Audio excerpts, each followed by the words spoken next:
Fused uniques are some of the most impressive looking bugged items in Diablo 2.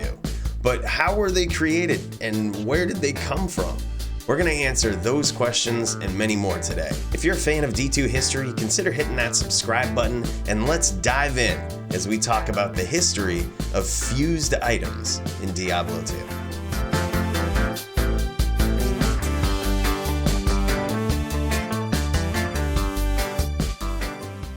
Fused items, or fused uniques as they're commonly called, are a combination of two distinct unique items. They have the name and all attributes of one item in the inventory slot of another. A handful of these have existed throughout Diablo 2 history, and different variations of fused items were sort of indigenous to certain realms. Let's take a look at a few of them.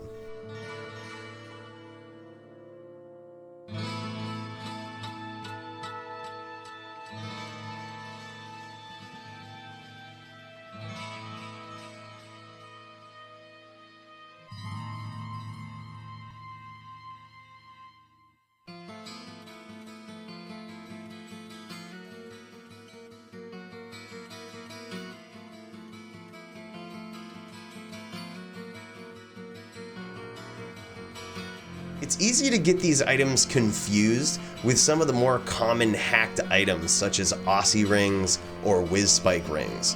Those rings in particular came into existence in an entirely different way and are not considered fused uniques. I'll go more in depth because I know some people are really curious about how items like that came into existence. Items such as Occy Rings, Wiz Rings, White Rings, and many other items were actually the product of an exploit that allowed you to join open Battle.net characters into the same games as closed Battle.net characters. Although Occy Rings and Wiz Rings look remarkably similar to some of the fused uniques, they're actually a little different and came into being in an entirely different way. But as far as the real, actual fused unique items go, what if I told you no third-party programs were used to create those? What if I told you that some lucky person on a routine Mephisto MF run actually found those? Yeah, that's actually how these were originally created. Now, don't get me wrong, these items were duped to Kingdom Come, but their original creation was actually 100% legitimate, and you could have possibly stumbled across one of these at one point in D2 history. Now, I mentioned Mephisto specifically. Mephisto's drop table in previous versions of the game was bugged. To go more into detail, Mephisto was actually capped at the amount of uniques that he could drop per run. It was some unknown number, but people speculate it was between 1 and 2. The drop tables are pretty complicated in nature, but what I'll do is put a link in the description to a source that you can read over to see exactly how drops work to this day. So in earlier versions of the game, Mephisto could only drop a certain amount of uniques at a time. However, the rest of the drops would still roll to see if they would be unique. In the rare instance that Mephisto would roll more than the maximum amount of uniques that he could drop, one or more of those items could splice into a fused unique. The last item that was rolled would roll into the inventory slot, while the properties of the first unique would overwrite the properties of the second. Even back then, it was still pretty rare to run into this, but it explains why certain fused uniques were indigenous to certain realms. Because it was so rare that these items would fuse into each other, it was also rare to expect them to happen on each realm in the exact same way. Blizzard later got creative and actually increased the amount of uniques that Mephisto could drop. It's now speculated that he can drop around 6 uniques, although that's very, very rare. But even to this day, if you look at how Mephisto's drop table actually works, you'll notice something a little odd.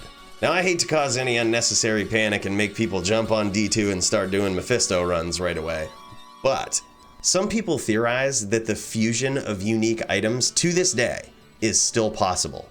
Mephisto can drop up to 6 items. Theoretically, they could all be uniques, although that's not specifically known for sure. Let's just assume that for proof of concept here, they could all be uniques. If there is some sort of limit though, what I'm about to say actually becomes even more probable. But let's assume he can drop 6 uniques. According to Meph's treasure class and drop table, he gets 7 bites at the apple still, or 7 rolls whenever he drops items. All monsters in the game cannot drop more than 6 items, including Mephisto himself. So it's theorized that if all 7 of those rolls are unique items, but Meph is capped at only dropping 6, one of those drops could be a fused unique. The chance of this, as you may know if you've ever grinded Mephisto runs, is astronomically low. So I wouldn't go adding a fused unique to your holy grail list or anything. You'd be stuck like me playing D2 for an embarrassing amount of time. And I know what you might be thinking. Coooley, if this is possible,